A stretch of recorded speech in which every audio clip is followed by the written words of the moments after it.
আসসালামু আলাইকুম প্রিয় দর্শক, আজ আমরা বায়েজিদ বোস্তামির সত্য ঘটনা মুফতি নজরুল ইসলাম কাসেমী সাহেবের কাছ থেকে আলোচনা শুনব, যেটা শুনে চমকে যাবেন। চলো শুরু করা যাক। তো বন্ধুরা, আমি রয়েছি বাহারুল আপনাদের সাথে। আপনারা দেখছেন নাশিদ লিরিক্স চ্যানেলে। খুলেন বায়েজিদ বোস্তামির কিতাব, পড়েন, ওটা মোতালা করেন। ওটা রাত্র পার হয়ে যাবে যেদিন বায়েজিদ বোস্তামি 5 লক্ষ খ্রিস্টান পাদ্রী যার হাতে মুসলমান হয়েছিল, 5 লক্ষ এক বৈঠকে। স্বপ্নে দেখা হয়েছিল, সমস্ত পাদ্রীদের মিলন মেলা ছিল। স্বপ্নে আল্লাহ দেখাইছিলেন যে বায়েজিদ, আজকে এদের পোশাক পরে ভিতরে ঢুকা যা, আমি কিছু করতে চাইতেছি। একবার, দুইবার, 3বার স্বপ্নে দেখছেন। তারপরে ভাবছেন যে ওই পোশাক পরবো তো পরবো কি করে। তা আল্লাহ বলছে, বায়েজিদ পরানে হেফাজত করবো তো আমি করব, যা পড়। ওদের পোশাক পরে ভিতরে ঢুকা গেছে। সবচেয়ে বড় পাদ্রী যখন স্টেজে বসছে, তো তার চৌকি, তার চেয়ার হেলতে শুরু করছে, মুখ বন্ধ হয়ে গেছে।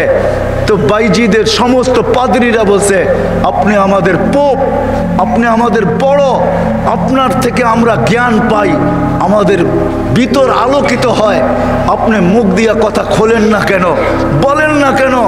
তো পাদ্রী বলতেছে, বলবো তো বলবো কি করে, এখানে একজন মোহাম্মদী আছে। বলবো তো বলবো কি করে, এখানে একজন মোহাম্মদী বসে আছে, যার কারণে আমার চেয়ার হেলতেছে, আমার মুখ বন্ধ হয়ে আসতেছে। সমস্ত পাদ্রীরা বলছে, দেখা দেন, গর্দান উড়াইয়া দিব এক্ষণ। বলছে না, জুরুম আসছে বিদায় এটা কোনো দোষণীয় না, এই জন্য গর্দান উড়াইয়া দিবে এটা হয় না। আমি একে পরীক্ষা করব, যদি এ পাশ করে তাহলে ছেড়া দিব, আর যদি পাশ না করে তাহলে আর গর্দান উড়াইয়া দিব। 62টা প্রশ্ন করছিলেন। 62টা কয়টা? কয়টা? কয়টা? 62টা বলার সময় আমার কাছে নাই, একটা বললাম 62টার ভিতরে। বলছিল কুকুর ঘেউ ঘেউর ভিতরে কি বলে। 62টা যখন পুরা বলা দিছেন, তো জিজ্ঞাসা করছে, আমি সত্য বলছি? তো পাদ্রী বলতেছিল, সাদাক্তা, তুই সত্য বলছ। বলে, তুমি 62টি প্রশ্ন করছো, আমি একটার জবাব, প্রত্যেকটার জবাব দিছি, আমি তোমাকে একটা প্রশ্ন করব, জবাব দিবে? বলে, পড়ো, করো প্রশ্ন। বলে, আকাশ আর জান্নাতের চাবি কি? আকাশ আর জান্নাতের চাবি কি? বড় পাদ্রী চুপ হয়ে বসে গেছে। 5 লক্ষ পাদ্রী ধরছে যে 62টার জবাব দিছে, আপনি একটার জবাব দিবেন না, তো দিবেন না কেন? বলছে, আমি জবাব জানি, দিলে তোমরা আমাকে মানবে না, মানবে এটা আগে বলো। বলছে, অবশ্যই আপনি আমাদের বড় পোপ, যা বলবেন আজকে তাই মানবো। বলে, জান্নাত আর আকাশের চাবি হইল লা ইলাহা ইল্লাল্লাহ মুহাম্মাদুর রাসূলুল্লাহ। 5 লক্ষ একবারে মুসলমান হয়েছে ওই বায়েজিদ বোস্তামি রহমতুল্লাহ আলাইহির হাতে। হায় হায়, আবু হানিফার জানাজা দেখা 90,000 খ্রিস্টান মুসলমান হয়েছে। জানাজা দেখা, মুর্দা দেখা। ইমাম তাইমিয়ার জানাজা দেখা 50,000 খ্রিস্টান মুসলমান হয়েছে। আহমদ ইবনে হাম্বল রহমতুল্লাহ আলাইহি জানাজা দেখা 60,000 খ্রিস্টান মুসলমান হয়েছে। শুধু শুধু আহমদ ইবনে হাম্বল রহমতুল্লাহ আলাইহি বলেন নাই, আমাদের জানাজা আমাদের সততার প্রমাণ। আমাদের সততার প্রমাণ হলো যে আমরা যে সত্য, এটার প্রমাণ হলো আমাদের জানাজা। 60,000 খ্রিস্টান মুসলমান হয়েছে মুর্দা দেখা। জিন্দা অবস্থায় কতটি হয়েছে আল্লাহ জানে। তো যেটা আমি বুঝাইতেছিলাম, ওইখানে আছে কুকুর কি বলে বলো। প্রথম শুরু করছে 1 বলো যেটার 2 নাই, 2 বলো যেটার 3 নাই, 3 বলো যেটার 4 নাই, 4 বলো যেটার 5 নাই, 5 বলো যেটার 6 নাই, 6 বলো যেটার 7 নাই। এরকম 62টা প্রশ্ন করছেন।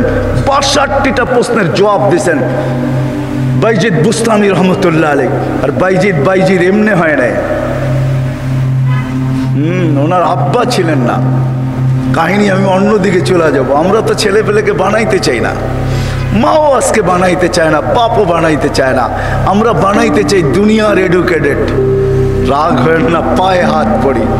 আপনি সাধারণ শিক্ষায় শিক্ষিত করতে চান, ঠিক না? জেনারেল শিক্ষার মানে কি? ডিকশনারিতে কি লেখা আছে জেনারেলের অর্থ বলো? যারা কলেজে পড়ছেন, স্কুলে পড়ছেন, বলেন জেনারেলের অর্থ কি? সাধারণ। সাধারণ কোনোদিন গৌরবের বিষয় হয় না। সাহাবাদের কাছে অসাধারণ ছিল, এই জন্যই তো ম্যাককে অনুগত্য করতে পারতেন, এই জন্যই সমুদ্রের উপর দিয়ে ঘোড়া দৌড়াইতে পারতেন, এই জন্যই তার বিহীন, প্রযুক্তিবিহীন 3000 কিলোমিটার দূরে কথা বলতে পারতেন, পাহাড় দেখাইতে পারতেন। সারিয়াতাল জাবাল, অসাধারণ বিদ্যা, এরা বিদ্বান ছিল। আমরা তো সাধারণ বিদ্যায় বিদ্বান হই, গৌরবের আর শেষ থাকে না। আমরা এডুকেটেড, আমরা জেনারেল শিক্ষায় শিক্ষিত। রাগ হয়ে যাবেন? একটা উদাহরণ দিই। আমাদের অবস্থা এরকম, এক ব্যক্তি জাপান থেকে গাড়ি কিনে আনছে, তো গাড়ির 3 দিকে জাপানি ভাষায় বড় বড় অক্ষরে লেখা।